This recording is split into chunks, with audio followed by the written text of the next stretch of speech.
Obviamente, el humo del tabaco tiene carcinógenos, ¿no? Como el benceno, el arsénico, el alquitrán y las nitrosaminas, que van a incidir sobre el ADN de las células pulmonares y las van a dañar, ¿no? Y eso va a derivar en la formación de mutaciones. ¿No? Y finalmente, esas células alteradas, mutadas, evaden el sistema inmunológico y adquieren inmortalidad. Se inhibe la apoptosis y empiezan a proliferar.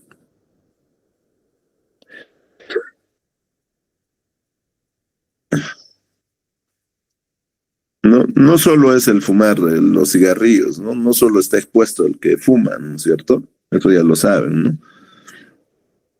No, sino que también la exposición pasiva a este humo, lo que dicen fumador pasivo, tabaquismo pasivo, también es un factor de riesgo ya comprobado para cáncer de pulmón. El riesgo va a aumentar cuanto más dosis o cuanto más números de cigarrillos voy a consumir, pues, ¿no? Cuanto más fuma una persona, mayor va a ser el riesgo. Si deja de fumar el paciente, se va a reducir el riesgo a los 10 a 15 años de abstinencia. Pero aún así, el riesgo de tener cáncer de pulmón es mayor que en relación a los no fumadores. ¿Qué quiere decir? Que nunca se va a llegar al nivel, así hayan pasado 10 a 15 años de dejar el cigarrillo, nunca se va a llegar al nivel de aquel paciente que nunca ha fumado. O sea, siempre va a tener un riesgo superior. El cáncer en no fumadores es menos común, 10 a 20% de los casos, y está relacionado sobre todo con factores como la contaminación, el radón, asbesto o incluso factores genéticos, ¿no? La Agencia Internacional de Investigación sobre el Cáncer ha clasificado al humo del tabaco como grupo 1. ¿Qué quiere decir? Que es un carcinógeno humano confirmado, chicos, confirmado. Que tiene al menos 70 carcinógenos identificados. Vamos a hacer un breve repaso de esos carcinógenos. En primer lugar, los hidrocarburos aromáticos policíclicos. Dentro de estos hidrocarburos aromáticos policíclicos, el benzopireno, dibenzopireno. ¿Y qué producen estas sustancias, estos hidrocarburos aromáticos? Mutaciones sobre P53. ¿Y quién es P53? Ustedes ya saben. P53 es una fosfoproteína de 53 daltons, que es el principal gen supresor tumoral. O sea que controla la proliferación indiscriminada de células.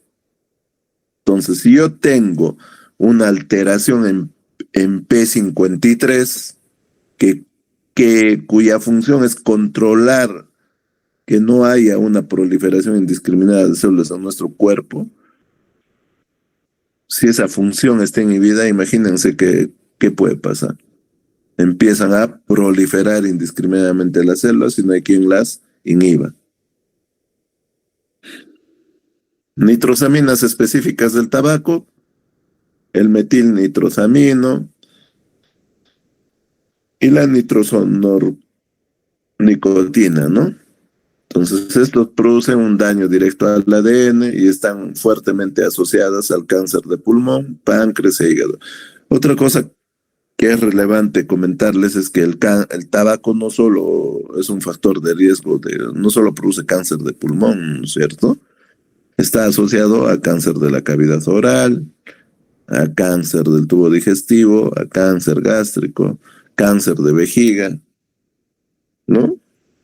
Páncreas, hígado. También contiene compuestos orgánicos volátiles, como el benceno, el formaldehído, el acetaldehído, El benceno, incluso ustedes saben que puede producir leucemias, sobre todo linfoblásticas agudas en niños. El formaldehído, cáncer de nasofaringe y leucemias. También tiene metales pesados, arsénico, cadmio, cromo, plomo. El arsénico está asociado a cáncer de pulmón y vejiga, el cadmio a daño renal y cáncer de próstata. Aminas aromáticas,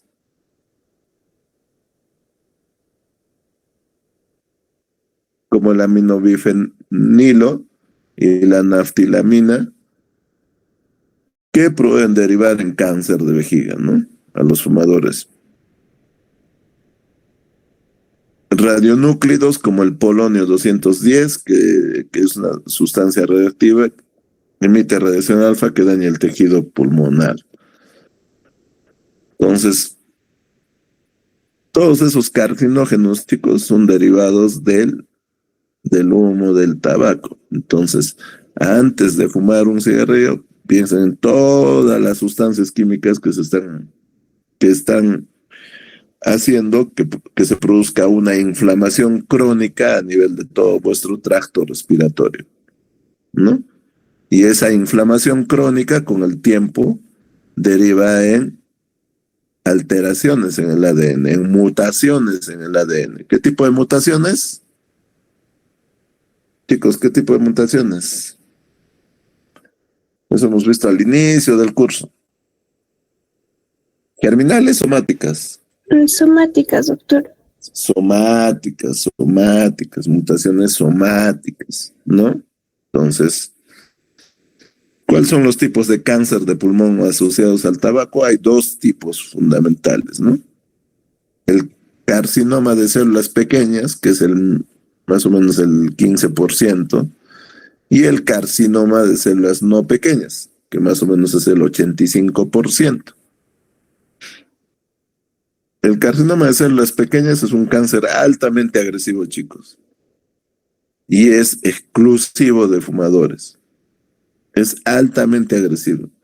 Incluso a los pacientes hay que darles radioterapia profiláctica para evitar metástasis cerebrales, imagínense. Con eso ya les digo todo. Y dentro del carcinoma de células no pequeñas hay dos tipos que que son los más frecuentes. Uno de ellos es mucho más frecuente que el otro. El adenocarcinoma,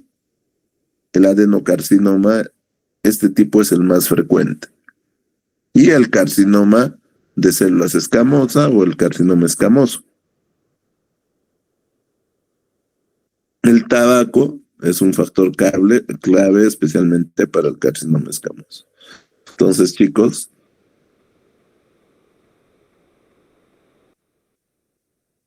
no es saludable fumar. Fíjense cuál es el nivel de riesgo que tienen los pacientes que fuman. 15 a 30 veces más riesgo de desarrollar cáncer de pulmón que los no fumadores. 15 a 30 veces, queridos estudiantes. Y según la Organización Mundial de la Salud, el tabaco mata a más de 8 millones de personas al año, incluyendo 1.8 millones por cáncer de pulmón. Es por eso que ha habido una campaña agresiva a nivel mundial y ha sido declarado un problema de salud pública, pues, ¿no? Por eso es que yo todavía, cuando alguna vez miraba televisión, las propagandas del alcohol y el tabaco era lo primero, pues, que salían en las campañas publicitarias. En cambio ahora, ¿ustedes escuchan algo? No, todo se ha prohibido. Y obviamente se han aplicado impuestos a los cigarrillos y al alcohol. Por eso es que para hacerlos menos accesibles, ¿no? Entonces hay una campaña para evitar ah, el consumo de estas sustancias.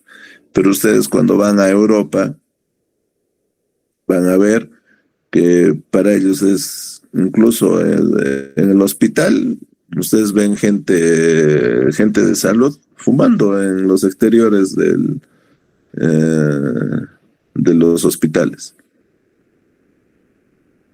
¿no? Y la cantidad de cigarrillos que fuman es increíble. ¿Y cómo podemos prevenir?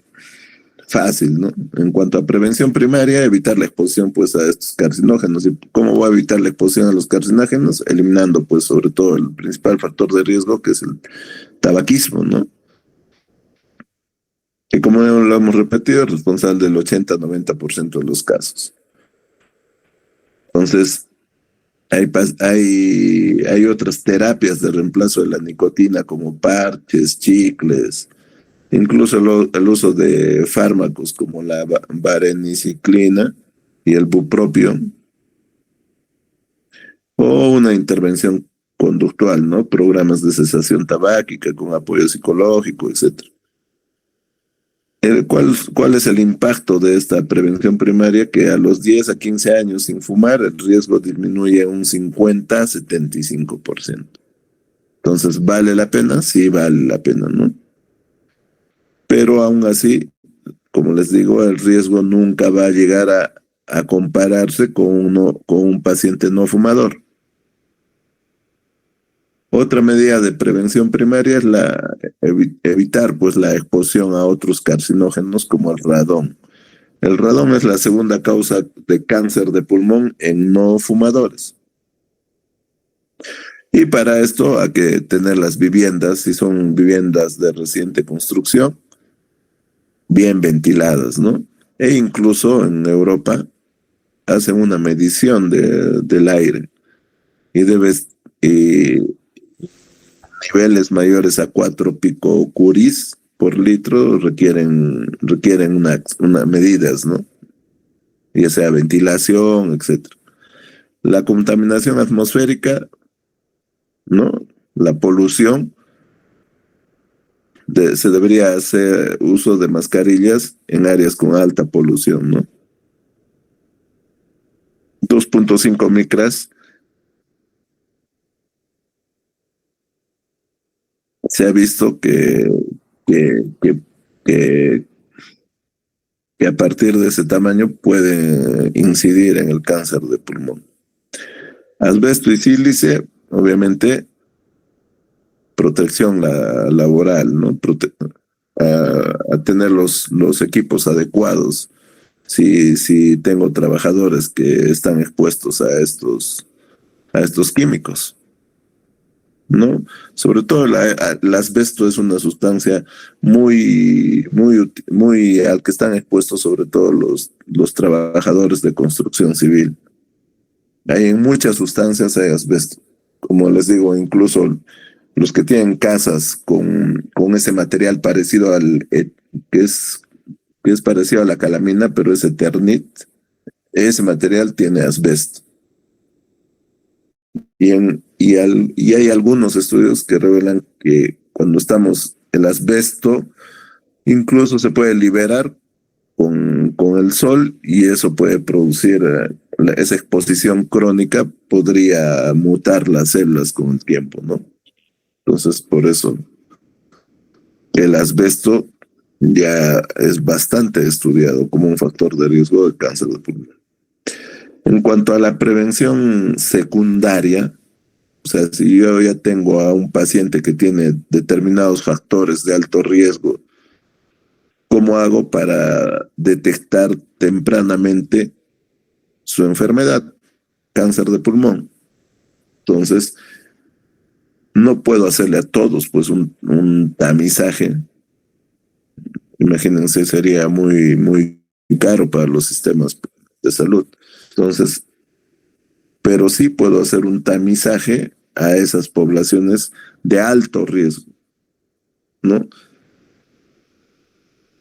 Y estas son recomendaciones oficiales por la Asociación Americana de oncología.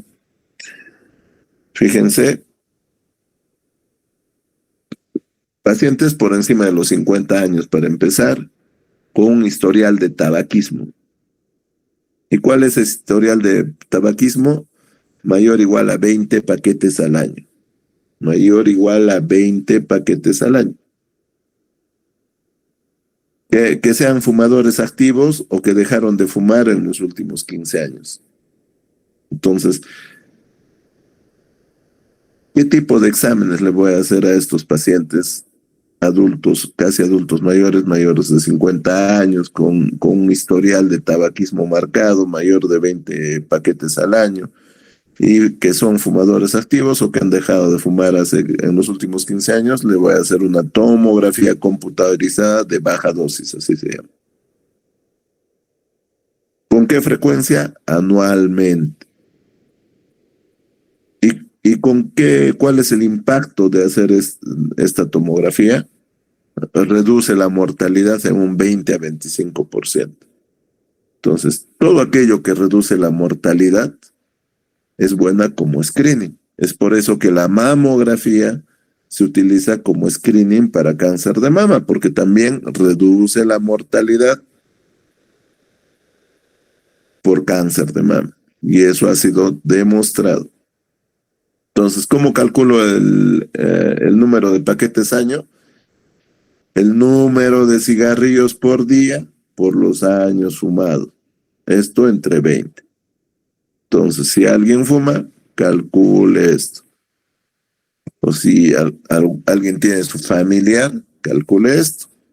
Y si está próximo a 20 o por encima de 20, pienso que sería una buena medida tomarle una tomografía computarizada de baja dosis. Baja dosis significa baja dosis de radiación. A eso se refiere, chicos. Baja dosis de radiación. No es una tomografía con contraste, por si acaso. ¿Estamos claros? Otra medida para prevención secundaria son biomarcadores emergentes que todavía están en investigación, como por ejemplo estudiar los líquidos del lavado bronquial y determinar la presencia de mutaciones como EGFR, KRAS, o hacer biopsias líquidas a partir de obtener muestras de sangre y en esas muestras de sangre hacer una detección del ADN tumoral circulante. La inteligencia artificial que ha ingresado con mucha fuerza, y no, la inteligencia artificial, chicos, no es de ahora, pues es una tecnología de hace 80 años. Solo que ahora todos tenemos acceso a ella. ¿Y cómo incide la inteligencia artificial? En el análisis de imágenes radiológicas para detectar nódulos malignos tempranos. Yo voy a alimentar mi software con todos los nódulos que ya han sido verificados que han sido cáncer. Entonces se crea una base de datos grande y eso a través de la IA se procesa y la IA te va a recomendar tener especial cuidado en pacientes que tienen esas lesiones con determinadas características radiológicas. Entonces, hay mamógrafos ya con inteligencia artificial, resonadores con inteligencia artificial, que hace una prelectura incluso al radiólogo.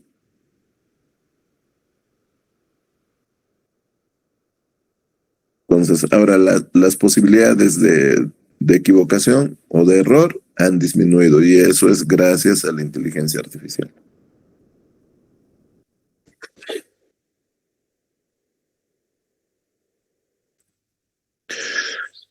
Para la prevención terciaria, ¿no? Los pacientes que ya han tenido cáncer, han sido operados y no queremos que vuelva la enfermedad, ¿no? Quimioprevención está todavía en estudios clínicos. Los suplementos no son recomendados betacaroteno aumenta el riesgo, sobre todo en los pacientes fumadores de cáncer. La vitamina E no tiene beneficio probado. Hay otros compuestos en investigación, como se supone que hay una inflamación crónica, podría utilizar antiinflamatorios, ¿no? Como la aspirina, pero sus datos son contradictorios, o inhibidores de la COX-2, como el Celecoxib, que está en estudio. Esto es tan fácil y tan accesible a todos, pero es tan difícil de lograrlo, porque los estilos de vida son tan particulares que a veces es difícil cambiarlo, porque es por algo, es estilo de vida. Como comes, haces deporte, no haces deporte, tienes una vida sedentaria. Entonces, cambiar esos estilos de vida, chicos, créanme que es lo más difícil en un paciente. Empezando por la dieta, ¿no? Hay alimentos con potencial anticancerígeno, como las crucíferas, el brócoli, eso ya está estudiado, ya está demostrado. Los frutos rojos, que tienen sustancias antioxidantes, el té verde, que tiene polifenoles. Evitar las carnes procesadas. ¿Por qué tengo que evitar las carnes procesadas? Porque tienen nitrosaminas, y también el humo del tabaco tiene esas nitrosaminas. El ejercicio. Ya se ha demostrado, chicos, que el ejercicio, hacer deporte, 30 minutos al día, mínimo por 5 días a la semana, incide en una disminución del riesgo de cáncer de cualquier tipo. Esto porque va a reducir la inflamación y mejora la inmunovigilancia. O sea, mejora nuestro sistema inmunológico, chicos. Entonces, recomendemos a las personas que viven con nosotros, o sea, tratemos de cambiar sus estilos de vida. Ya lo saben, chicos, 30 minutos al día por 5 días a la semana. Y eso ya se ha demostrado en estudios.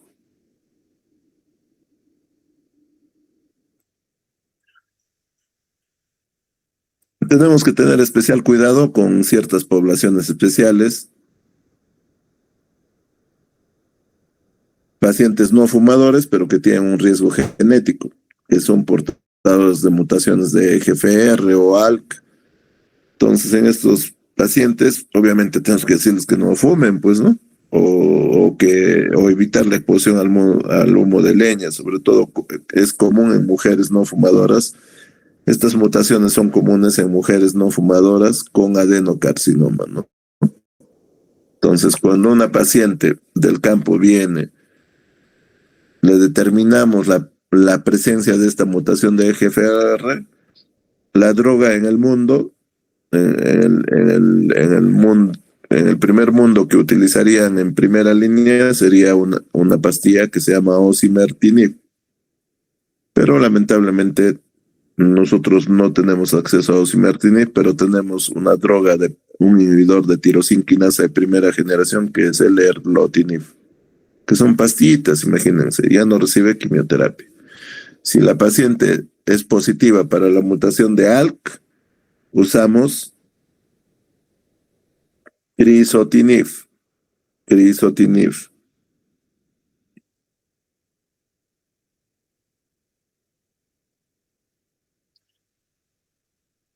Y es lo que tenemos en el Seguro Social. Hay que tener especial cuidado si tiene una historia familiar, pues, ¿no? Si para ello si tiene una historia familiar con múltiples casos de familiares en primer grado, deberíamos hacerles un seguimiento con una tomografía computarizada con baja dosis, ¿no? Que eso es lo correcto en esas poblaciones especiales.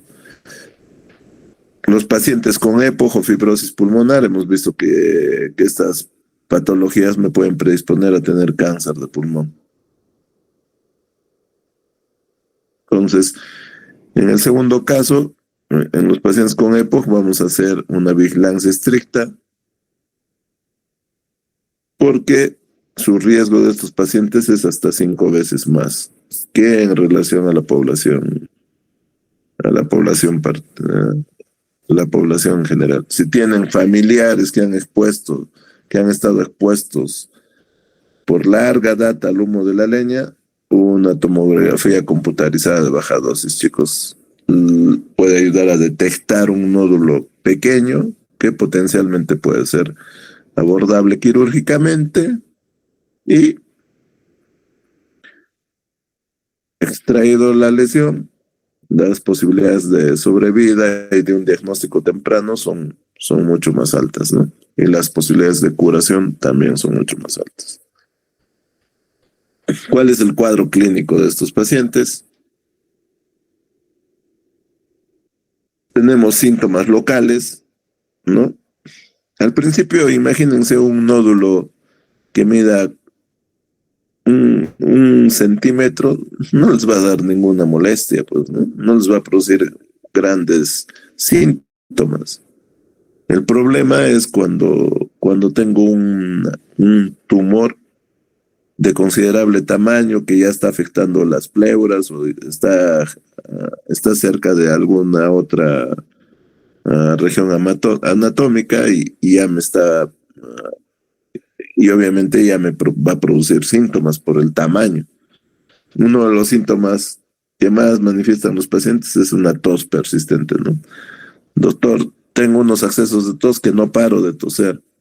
Y al final ha empezado a salir una flema con sangre, doctor. Y esta cada vez aumenta la cantidad de sangre. O sea, la clásica hemoptisis, ¿no? Entonces, a medida que avanza la enfermedad, dificultad respiratoria, dolor en el pecho,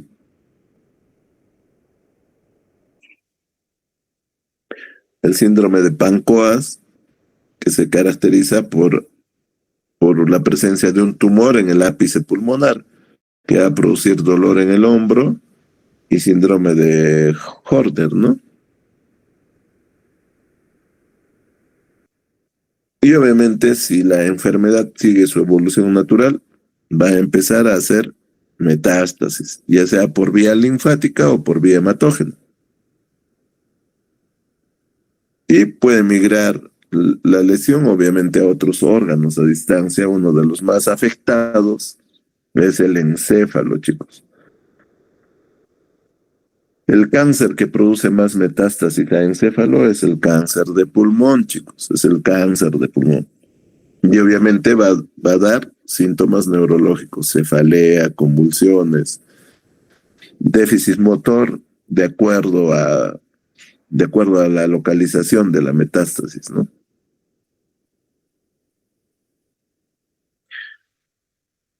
Compromiso óseo, entonces el paciente empieza a tener dolor óseo, ¿no? Que puede terminar en un síndrome de compresión medular. Esto por metástasis en los cuerpos vertebrales, ¿no? Puede producir ictericia por una afectación hepática. Y el cáncer de pulmón es uno de los cánceres que más síndromes paraneoplásicos produce. El famoso CIHAT es una hiponatremia por secreción inapropiada de la hormona antidiurética. El síndrome de Cushing ectópico, hipercalcemias de la malignidad, neuropatías, miastenia, el síndrome de Lambert-Eaton. Averigüen, chicos, averigüen, no averigüen el examen, sino averigüen desde ahora. Entonces, todos estos síntomas son los que nos va a manifestar el paciente. Entonces, yo con una buena anamnesis puedo tratar de llegar a sospechar un diagnóstico de este tipo, ¿no? Sobre todo por el tiempo, doctor. ¿Desde hace cuánto tiempo tose? Doctor, hace 8 meses creo que estoy tosiendo. Y la sangre que bota con la flema, Doctor, hace 3 meses, 4 meses he empezado. Primero eran rasguitos y luego, ahora ya me asusta, doctor. Oh, el dolor, ¿no? Doctor, no puedo dormir de noche, no aguanto estar echado. O vienen ya disneicos por el grado de compromiso pulmonar. Incluso el derrame pleural. Cuando se produce la afectación de la pleura empieza a producir líquido, ¿no?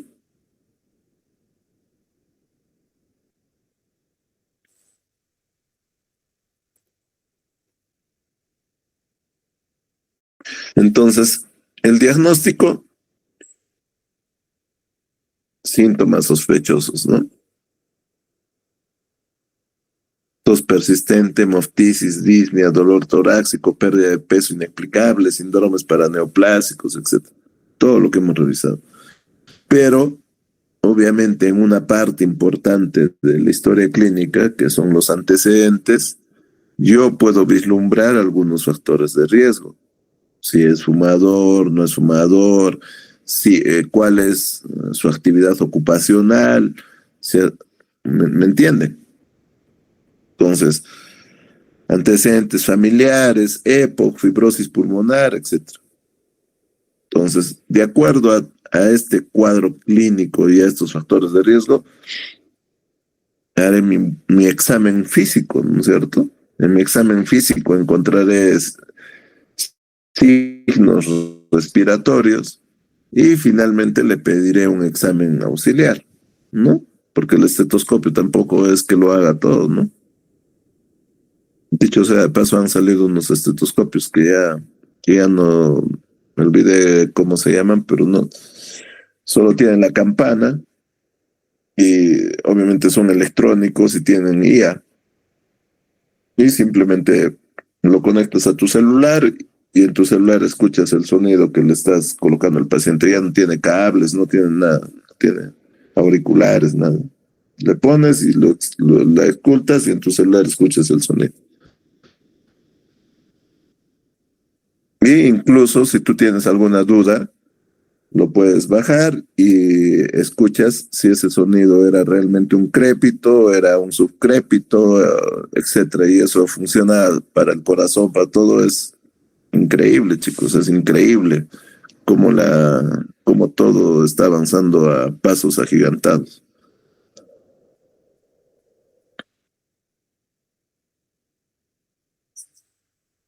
La radiografía de tórax, que es lo más básico que puedo pedirle a un paciente, ¿no? Entonces, con una radiografía yo puedo demostrar la presencia de masas, nódulos, atelectasias, pero su sensibilidad es limitada, pues es limitada. Yo me tengo que mirar, imaginarme, etcétera.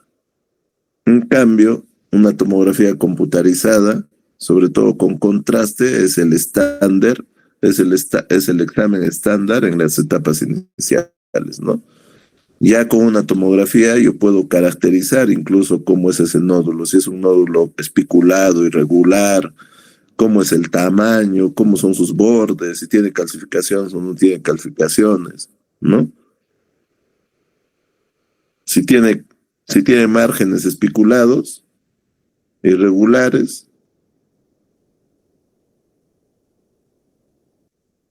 y hay una evolución, hay un crecimiento en el tamaño, obviamente ese tipo de nódulos sugieren malignidad. Y lo último, que no es tan moderno tampoco, es el PET-CT, ¿no?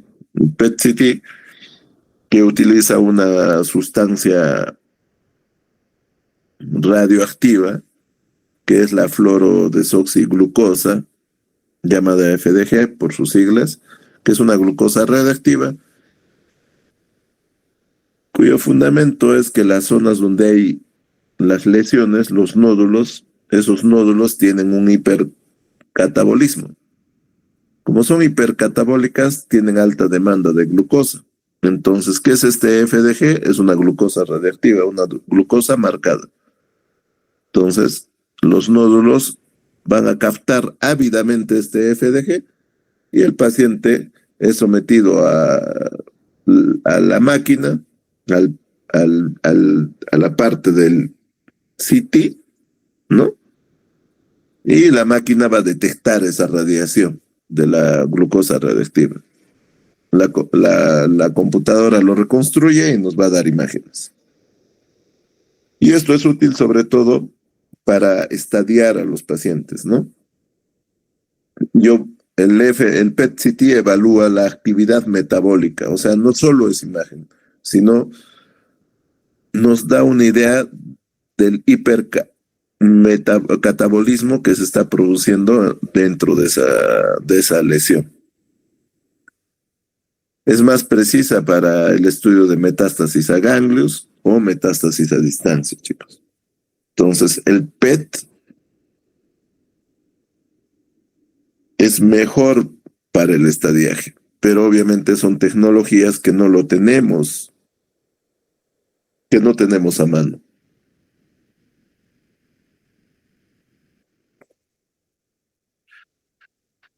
Entonces ya le hemos hecho la radiografía, entonces ya hemos determinado que la paciente tiene una lesión y mi siguiente paso es hacerle una biopsia. Hay métodos mínimamente invasivos y hay métodos invasivos. Los mínimamente invasivos, las broncoscopías, ¿no? Que son las endoscopías al árbol bronquial. Pero esto es útil para lesiones centrales. ¿Qué quiere decir lesiones centrales?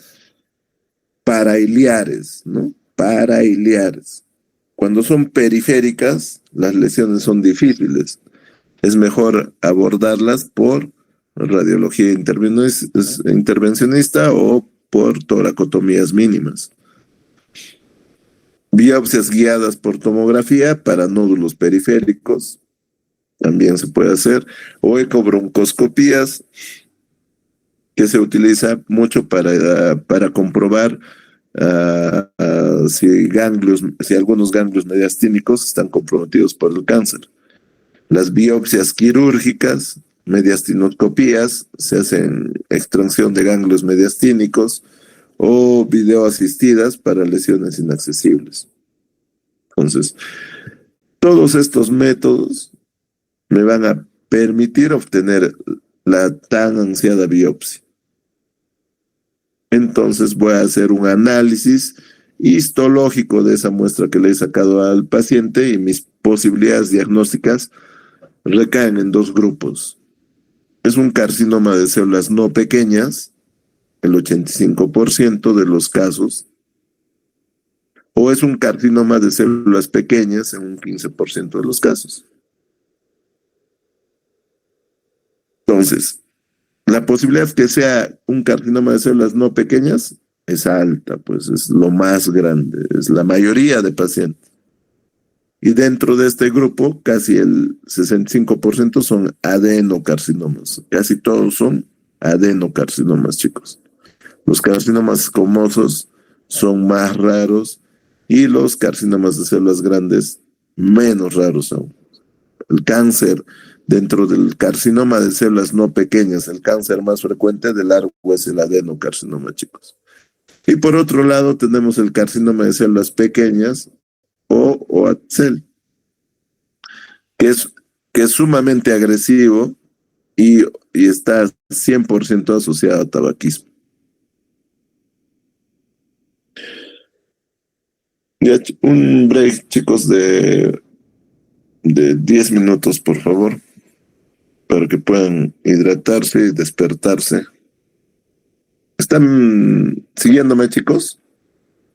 ¿O ya se han dormido? Sí, doctor. ¿Me están entendiendo? Sí, doctor, hasta ahora sí. Ya. Volvemos 9:20. Yo lo estoy haciendo lo más ligero posible para no asustarlos, porque el cáncer es todo. Es biología molecular y inmunología, chicos.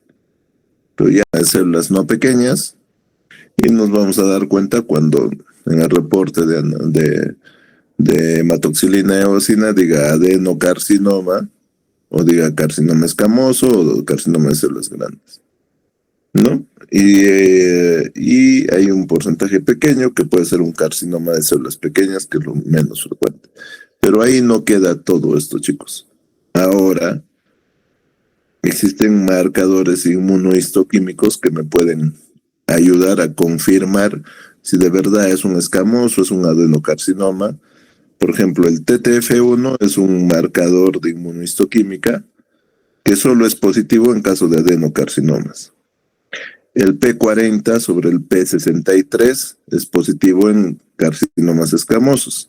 Y el CD56 y el NCAN es positivo en células pequeñas. Entonces, de esta manera, ya no solamente responde al ojo del observador, sino la subjetividad se disminuye con el uso de estas inmunohistoquímicas, que no es más que anticuerpos que van a interactuar con antígenos presentes en las células tumorales.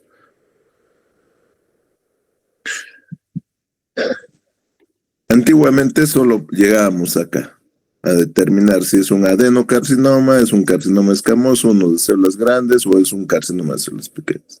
Y ahí terminaba todo. El paciente, si era un paciente que se podía operar, iba a cirugía. Si no se podía operar o la enfermedad estaba avanzada, iba a quimioterapia. Y ahí terminaba todo. En cambio, la ciencia ha avanzado tanto que ahora no termina ahí. Nosotros, los oncólogos, cuando tenemos el diagnóstico de carcinoma de células no pequeñas tipo adenocarcinoma, estamos en la obligación de hacer una serie de mutaciones, un panel de mutaciones, empezando por la más frecuente, que es esta mutación de EGFR. Esta mutación de EGFR, como les dije, si sale positivo en el mundo moderno, en Europa, Estados Unidos, se le da una droga que se llama osimertinib a la paciente. Entonces, evitamos exponer a esa paciente a quimioterapia. En el seguro tenemos erlotinib, y si hace efectos severos a erlotinib, podemos utilizar otra droga que se llama afatinib. Pero contamos con moléculas para neutralizar esta mutación de EGFR. En menos frecuencia pueden tener los pacientes mutaciones de ALK. Cuando el paciente tiene mutaciones de ALK, podemos usar una droga que se llama crizotinib.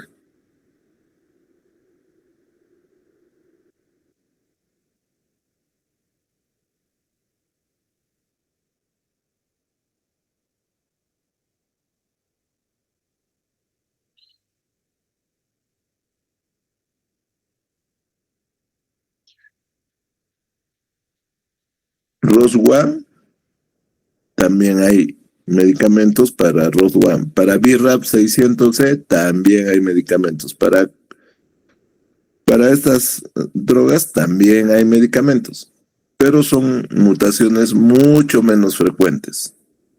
Prácticamente es equiparable a decir que son como enfermedades huérfanas. Y también actualmente en el mundo moderno se puede hacer a partir de una muestra del paciente, o también, sobre todo en muestras de pacientes, se puede hacer un examen que se llama NGS, Next Generation Sequencing, ¿ya? Que es parecido a un antibiograma, ¿no? Donde sale la bacteria y sale la sensibilidad para qué antibiótico es sensible esa bacteria, o si es resistente. De la misma manera, a través de esta prueba yo puedo detectar todas las mutaciones presentes en el paciente. Y de acuerdo a las mutaciones, te sale un panel de alternativa de tratamientos.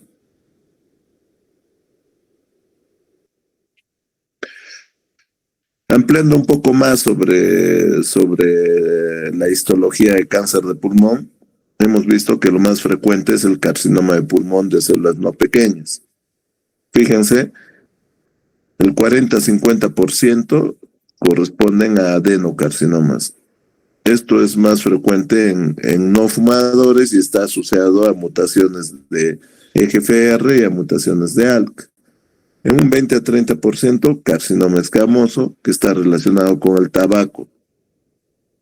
Y son tumores de localización central que producen muchas veces ese síndrome de Pancoas. El carcinoma de células grandes, un 10%, es agresivo y es pobremente diferenciado. Y en el otro grupo grande se encuentra el carcinoma de células pequeñas, que solo son el 15%, son altamente agresivas. Generalmente los pacientes ya debutan con metástasis al diagnóstico, está fuertemente relacionado al tabaquismo y puede producir secreción de hormonas como la ACTH o la antidiurética, ¿no? Lo otro importante que les decía es la determinación de esas mutaciones driver. ¿Por qué se dice driver? Porque son mutaciones accionables, mutaciones que yo las puedo tratar de contrarrestar con el uso de tratamientos, ¿no?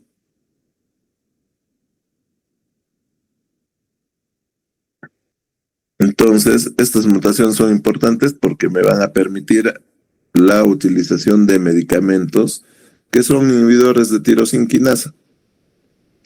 Las principales mutaciones, como les he dicho, es la mutación de EGFR, del receptor del factor de crecimiento epidérmico. Se presenta en 10-30% de los pacientes que son diagnosticados de adenocarcinoma. Es más frecuente en no fumadores, en mujeres y en asiáticas. La mutación de ALK, fíjense, es del 3-7%, ROS1 es del 1-2%, BRAF del 1-3%, KRAS del 25-30%. También hay mutaciones de MET en el exón 14, de RED, en TRAC. Entonces, son mucho menos frecuentes y obviamente no tenemos nosotros actualmente, en el mundo hay drogas para estas mutaciones, pero nosotros no tenemos. Tenemos mutaciones para EGFR, para ALK en la seguridad social. Para BRAF B600E no tenemos ninguna droga. En colon hay una nueva droga que surgió para esta mutación porque también se presenta en colon, que es el encorafenib. ¿Cómo voy a detectar estas mutaciones? A través de PCR, como les dije, a través de la secuencia, de esa prueba de secuenciación que se llama NGS, que es Next Generation Sequencing, a través de FISH, con técnicas de FISH, o sea, hibridación in situ, voy a determinar las mutaciones de ALK y ROS1, a través de biopsias líquidas, para detectar ADN tumoral circulante en casos que la muestra sea inaccesible, pues, ¿no? Que no se pueda obtener una biopsia. Entonces ya tengo mis mutaciones, ya tengo todo. Lo que tengo que hacer es mi estadificación. Y ustedes saben que se estadía de acuerdo al TNM, ¿no? T de tumor, N de ganglios y M la presencia de metástasis. T es el tumor primario, ¿no? Donde ha nacido el cáncer. Y tenemos todas estas opciones, desde T1 hasta T4, ¿no? T1 es un tumor menos de 3 centímetros, sin invasión aproximada al bronquio lobar. T1A, del T1A al T1C, el tamaño, ¿no? Es un tumor de 2 a 3 centímetros, el T1A menor o igual a 1 centímetro. El T2 es un tumor entre 3 y 5 centímetros, o que ha producido una invasión visceral de la pleura o del bronquio principal. El T3 es un tumor entre 5 y 7 centímetros, que produce invasión de la pared torácica y del nervio frénico, y el T4 es un tumor mayor a 7 centímetros que ha invadido mediastino, corazón, grandes vasos, etc. También puede producir un derrame pericárdico, obviamente. Los ganglios, si hay o no hay compromiso ganglionar, ¿no? N0 es cuando no hay compromiso ganglionar, N1 ganglios ipsilaterales, peribronquiales, iliares, N2 ganglios mediastinales. A veces los ganglios iliares crecen tanto que irrita pues las vías respiratorias y el paciente presenta tos. N2 ganglios mediastínicos ipsilaterales y N3 ganglios contralaterales o supraclaviculares, ¿no? M, si hay o no hay presencia de metástasis. M0 siempre va a ser ausencia de metástasis, o sea que el paciente no tiene metástasis. M1A, cuando hay metástasis en el pulmón contralateral. O sea, el paciente tiene un tumor en el pulmón, en el lóbulo inferior derecho, y tiene un nódulo en el lóbulo superior izquierdo. Ese paciente ya es considerado metastásico. De tipo M1A. Metástasis de tipo 1B es una metástasis única extracerebral. Puede ser en hueso, en hígado. Y M1C es cuando el paciente tiene metástasis múltiples, ¿no? Entonces, de acuerdo a este TNM, sobre todo yo voy a clasificar a mis pacientes si está en un estadio localizado, si se trata de un estadio 1 o 2, si es un estadio 3, localmente avanzado, ¿no? Entonces necesitará ese paciente de repente quimio-radioterapia más inmunoterapia, o el estadio 4, cuando el paciente ya es metastásico, quiere decir que la enfermedad no solo está en el órgano donde ha nacido, sino en otros órganos a distancia. Y a diferencia de la estadificación del carcinoma de pulmón de células no pequeñas, el carcinoma de pulmón de células pequeñas solo se clasifica en enfermedad limitada y enfermedad extensa. Extensa obviamente es una enfermedad avanzada que requiere quimio-inmunoterapia, que es una modalidad de tratamiento para el cáncer. Antiguamente solo teníamos radioterapia, quimioterapia y cirugía, por supuesto. Ahora, además, tenemos terapia biológica, tenemos inmunoterapia, ¿no? Incluso hay técnicas de medicina nuclear, etc. Fíjense cómo es un nódulo neoplásico, es un nódulo espiculado, ¿no? Espiculado, medio irregular. Fíjense. Entonces este nódulo es sospechoso de cáncer de pulmón. ¿Cómo lo podemos abordar? Imposible que entremos pues acá con una biopsia con guía tomográfica, porque vamos a producirle de repente un neumotórax al paciente. La única manera de abordar a este paciente, yo pienso, en el caso de este paciente, es con una toracotomía, ¿no? Con una toracotomía mínima más biopsia o más exéresis del nódulo de repente. Entonces, fíjense, nosotros primero miramos el T, luego evaluamos el N y luego evaluamos el M. Y de acuerdo a eso, hay posibilidades, ¿no? Estadio clínico 1 son todas estas posibilidades, desde el T1A, T1B, T1C, N0, M0. El estadio clínico 2 es un T2B, N0, M0. 2B, si tiene estas condiciones mi paciente. 3A, si tiene estas condiciones. 3B, si tiene estas condiciones. Y esas condiciones obviamente las voy a sacar de esto.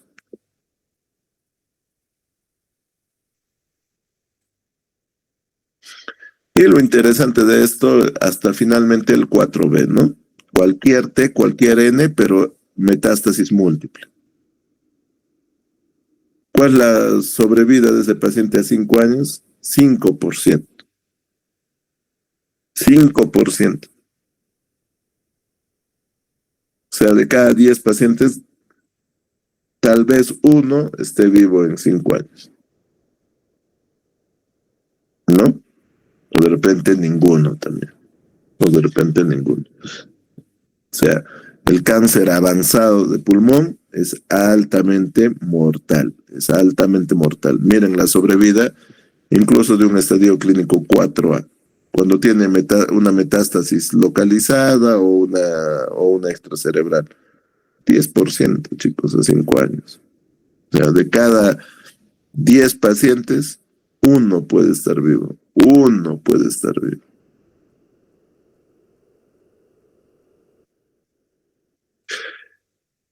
Esto les traje para que vean cómo se ve un PET-CT, una imagen en PET-CT. Fíjense, esto es una tomografía sin FDG, ¿no?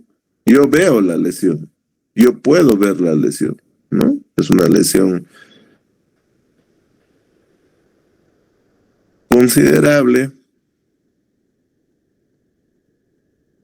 pero fíjense, cuando se fusiona la tomografía con el PET, sale esta imagen hipercatabólica. La escala, la cantidad de hipercatabolismo se mide con una escala que se denomina SV. Y ese sub, cuando es más de 4, es altamente sospechoso que sea algo neoplásico. ¿Que puede haber falsos positivos? Sí, sobre todo procesos infecciosos, chicos. Y en Latinoamérica, el proceso infeccioso por naturaleza, ¿cuál es? En el pulmón.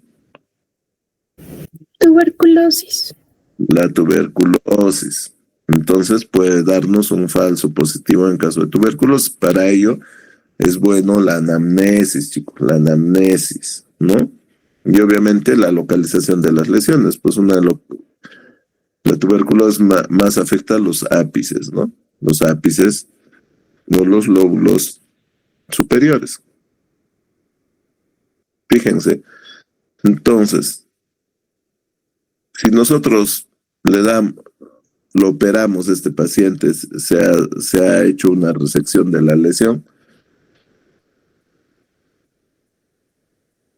después de la cirugía se debería hacerle otro PET-CT para de esa manera ver que ya no hay actividad hipermetabólica en esa zona o en algún ganglio mediastinal.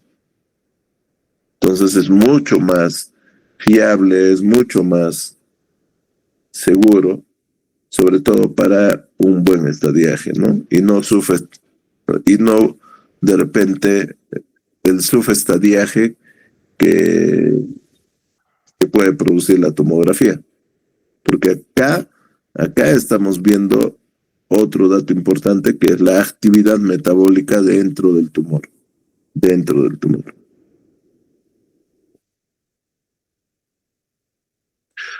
Este es, como les decía, el estadiaje del cáncer de pulmón de células pequeñas no responde al estadiaje convencional, sino que se agrupa a los pacientes en pacientes con enfermedad limitada o con enfermedad extendida. Limitada cuando está confinada a un hemitórax, ¿no? Y generalmente es pacientes, si son resecados, se opera y luego reciben radioterapia, además de profilaxis craneal. Así que sea limitada, fíjense su supervivencia, 15 a 20 meses. Y de la enfermedad extendida es cuando hay metástasis a distancia y obviamente el tratamiento es sistémico, pues, ¿no? Fíjense, otra lesión, ¿no? En el pulmón, sospechosa, ¿no? De repente a este paciente sí podría abordarlo y tratarle de hacerle una biopsia con guía ecográfica o con guía tomográfica, ¿no? Porque está un poco periférica. Fíjense, esta es la ventana mediastinal, chicos, es una ventana mediastinal y obviamente está con contraste. En la ventana mediastinal voy a poder valorar mediastino, estructuras óseas y partes blandas. Entonces, yo al valorar mediastino me encuentro con esta lesión, pues, ¿no? Fíjense, esta lesión irregular, esta otra lesión irregular, es una lesión parailiar derecha. Entonces, ¿cómo puedo abordarlo a través para obtener una muestra, una biopsia, por una broncofibroscopía? Porque fácilmente puedo llegar a esta zona con broncofibroscopia. Y esta es la ventana parenquimal de esta misma lesión. Y, oh sorpresa, aquí está la lesión hiperdensa. Y fíjense la disposición de los vasos linfáticos. A esto se conoce como linfangitis carcinomatosa. Es una linfangitis carcinomatosa, chicos. Entonces, obviamente los pacientes cuando están en este estado están disneicos, tienen ortofnia.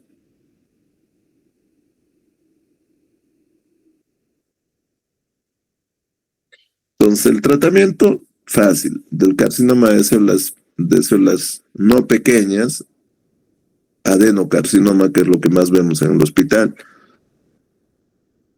Si el paciente tiene estadios tempranos, la cirugía, chicos, es la primera prioridad. De acuerdo a los factores de riesgo de la pieza operatoria, yo le puedo dar una quimioterapia de refuerzo. Si es un estadio clínico 3, le puedo dar una combinación de radioterapia con quimioterapia, menos el empleo de inmunoterapia, como es el durvalumab, que es una droga nueva. Y en estadios avanzados, tengo que darle, como la enfermedad es sistémica, tengo que darle un tratamiento sistémico, sea oral, sea endovenoso, o un tratamiento dirigido, o un tratamiento target, si he demostrado la presencia de alguna de las mutaciones que les he mencionado a mi paciente. Como les dije, si tengo mutación de EGFR, lo más indicado es osimertinib. Nosotros no tenemos esta droga, chicos, es una droga muy cara. Estamos hablando de casi 50,000 soles mensuales. Imagínense, 50,000 soles cada mes. ¿Qué seguro te va a sostener eso? Obviamente sí hay esa droga en los seguros privados, pero depende del tipo de capa de seguro que hayas contratado. Porque a veces yo tengo mi Oncosalud, pero tengo una capa simple o una capa básica. No, pero ¿qué? No me van a dar No, solo tiene quimioterapia. Entonces, siempre hay que informarse bien cuáles son mis beneficios teniendo este seguro, cuáles no son mis beneficios. Y porque si no, surgen problemas. Entonces, este osimertinib es una droga especialmente diseñada para contrarrestar esa mutación en el receptor del factor de crecimiento epidérmico. En el seguro no tenemos osimertinib, tenemos en el MINSA sí lo tiene, en el Ministerio de Salud, el CIS sí tiene droga osimertinib. Nosotros tenemos erlotinib y tenemos afatinib, que son drogas menos potentes que osimertinib. En ALK tenemos nosotros crizotinib, pero hay otras drogas modernas que es el alectinib.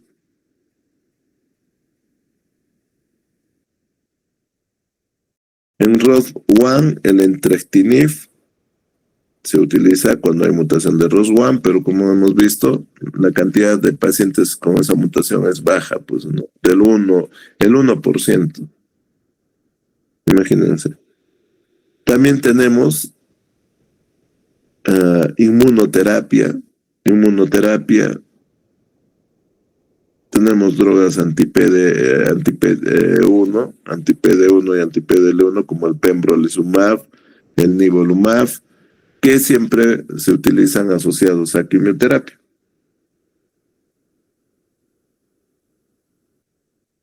Y lo que nuestra compañera desde hace muchos años, la quimioterapia. Generalmente en los pacientes con adenocarcinoma les damos una quimioterapia basada en platino asociado a pemetrexed, sobre todo en adenocarcinomas. En carcinomas de células pequeñas damos un esquema que se llama cisplatino etopósido, ¿no? En el carcinoma de células pequeñas damos cisplatino etopósido. Si su estado funcional del paciente no es tan bueno, de repente le damos carboplatino en vez de cisplatino, inmunoterapia, atezolizumab cuando hay enfermedad extensa, o irradiamos el cerebro profilácticamente para, para que no se presenten metástasis encefálicas. El pronóstico, el pronóstico es mejor del carcinoma de pulmón de células no pequeñas, tiene mejor sobrevida, sobre todo en estadios tempranos, chicos. Miren, imagínense, si nosotros hacemos un screening sobre las personas que de verdad tienen un factor de riesgo alto y detectamos a tiempo su nódulo en el pulmón, probablemente lleguemos a curar a ese paciente. 90% están vivos a los 5 años, a diferencia de los estadios avanzados, que solo hasta el 10% están vivos a los 5 años. El carcinoma de pulmón de células pequeñas sí tiene un mal pronóstico, chicos. Su supervivencia media es de 8 a 13 meses, imagínense, en el caso de enfermedades extensas. Bien, chicos, ¿alguna pregunta, por favor? Yo sé que están cansados. Doctor, buenas noches. Mencionó los síndromes paraneoplásicos. ¿Hay algún tipo de cáncer que es más propenso a crear estos síndromes paraneoplásicos? El cáncer de pulmón es el único cáncer que produce estos síndromes paraneoplásicos. El que más produce síndromes paraneoplásicos es el cáncer de pulmón. Ya, doctor, Cáncer de mama puede producir algunos síndromes paraneoplásicos como la hipercalcemia de la malignidad, pero no es tan frecuente como cáncer de pulmón.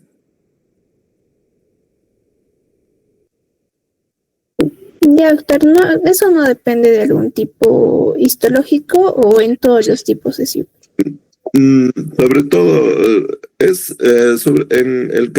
varía de acuerdo al tipo histológico. Si es el carcinoma escamoso, por ejemplo, el síndrome de Pancoas. Y si es el carcinoma de células pequeñas, también el Eaton-Lambert.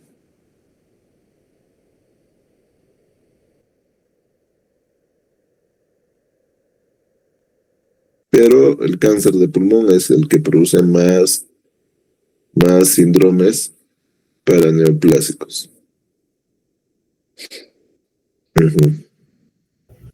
Gracias, doctor. Doctor, y otra pregunta. Si tenemos un paciente que tiene un nódulo, o sea, se le haya en tomografía un nódulo, pero no tiene factores de riesgo, ¿cómo lo trataríamos? ¿De cuántos? Si es un nódulo menos de 6 milímetros, milímetros, no sé, que es un poquito más de medio centímetro, a esos pacientes le podemos hacer una tomografía en 2 meses.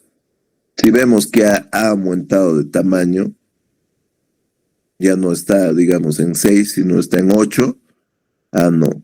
Definitivamente eso es sospechoso de malignidad y como tal debería someterse el paciente a una exéresis de la lesión. Entonces, la primera conducta es seguimiento a corto plazo. Así, exactamente en 2 meses le hacemos una nueva tomografía y comparamos, obviamente. Si hay crecimiento tumoral, si hay crecimiento de la lesión, inmediatamente tiene que someterse a exéresis de lesión.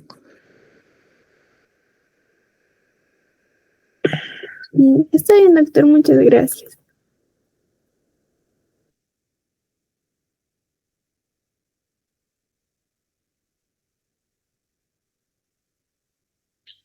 ¿Alguna otra pregunta, chicos?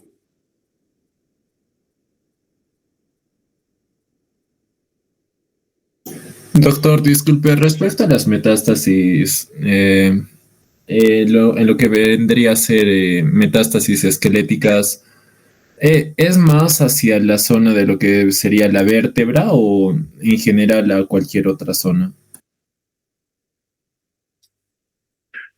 No, las metástasis de pulmón, sobre todo son contralaterales y a encéfalo.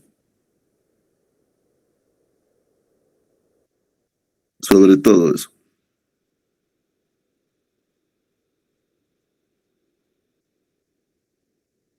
No sé si he respondido tu pregunta o no te... Sí, doctor. Y en O el sea, caso de... no es que localmente, digamos, está creciendo el nódulo y no es lo que localmente va a comprometer la vértebra. Generalmente no es así. O sea, no es por vecindad. Generalmente antes que comprometa la vértebra ya ha comprometido el pulmón contralateral o hay metástasis en encéfalo. Más como una diseminación hematógena. Sí, es más hematógena las metástasis de pulmón y también linfáticas por por el sistema linfático. Ya, doctor, muchas gracias.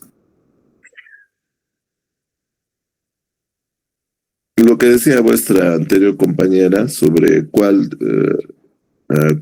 de estos dos produce más síndrome paraneoplásico, si el carcinoma de células no pequeñas versus el carcinoma de células pequeñas. ¿Eso era tu pregunta? El carcinoma de células pequeñas es el que más produce síndromes paraneoplásicos.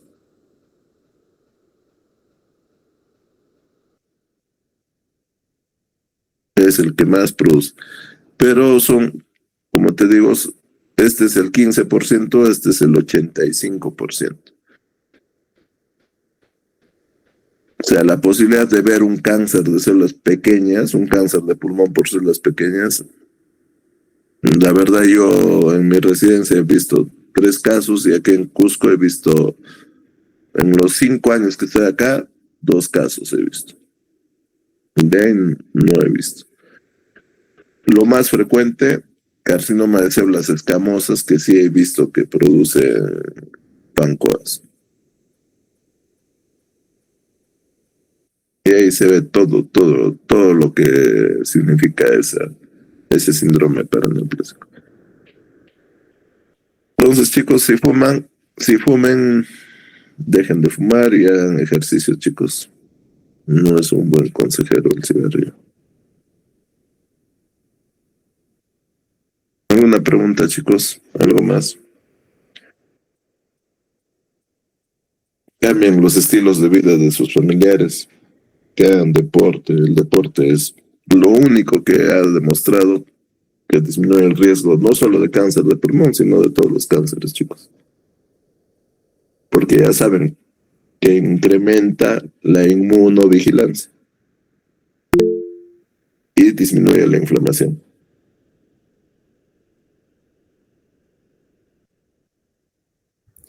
Sí, doctor, tengo una pregunta, por favor. Buenas noches. Sí, dime. Doctor, una pregunta. ¿La incidencia de cáncer de pulmón aumenta solamente cuando se fuma cigarrillo o cuando se fuman otras sustancias también, doctor? Hay sustancias propias, pero el humo del tabaco es el que más carcinógenos tiene. Es el que más carcinógenos tiene. Pero también hay sustancias derivadas de la combustión, entre del papel, por ejemplo, del cigarrillo.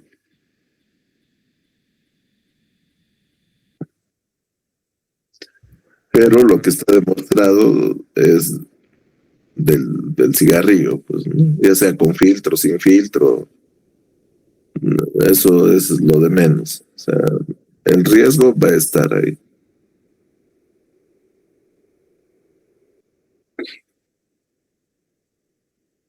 Y también el cigarro, por ejemplo, el riesgo no disminuye si ustedes fuman cigarrillo electrónico, por si acaso, eso ya se ha demostrado también. O sea, el humo es el humo, sea de cuál, sea de la procedencia que sea, el tabaco, la nicotina. O sea, si fuman otras cosas, pienso que igual el riesgo va a estar, pues, ¿no? Porque siempre se va a producir humo, pero obviamente no serán las mismas sustancias, pero sí va a haber, yo pienso siempre va a haber carcinógenos en mayor o en menor medida. Recuerden que el humo del cigarrillo tiene 70 carcinógenos. Que tengan que se fume otras sustancias, yo pienso que lo que puede disminuir es el número de carcinógenos, pero, o sea, siempre va a haber un riesgo.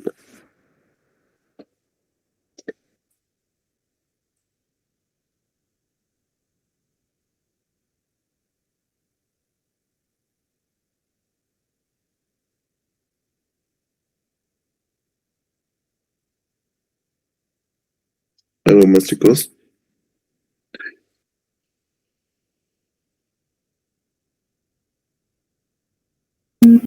Creo que no, doctor. Nos vemos, chicos. Cuídense, por favor, estudien. Y ya saben, no fumen y traten de cambiar los hábitos de vuestras... Empiecen por vuestro entorno familiar. Ya hemos visto cáncer de cuello uterino, entonces ya me imagino que les han mandado a vuestras mamás, a vuestras tías, a que sean su papá Nicolaos. Hemos visto cáncer de mama, ya les han enviado para que se hagan una mamografía, etcétera. Hemos visto cáncer de pulmón, si tienen en su entorno familiar alguien que fuma, sáquenle cuántos paquetes al año, ahí tienen la fórmula y recomiéndenle una tomografía, chicos. Y obviamente que vaya a hacer un tratamiento para tratar de deshabituarse de la nicotina, ¿no? Que es la sustancia más adictiva que hay. La nicotina es más adictivo que la cocaína incluso. Por eso es difícil de dejar de fumar. Entonces, pero ya hemos hablado de temas que son sensibles y que son lo más frecuente. Entonces, yo pienso que ya tienen algunos consejos para que ustedes cambien los estilos de vida de vuestro entorno familiar. Cuídense, chicos. Estudien, por favor. Gracias, doctor. Buenas noches.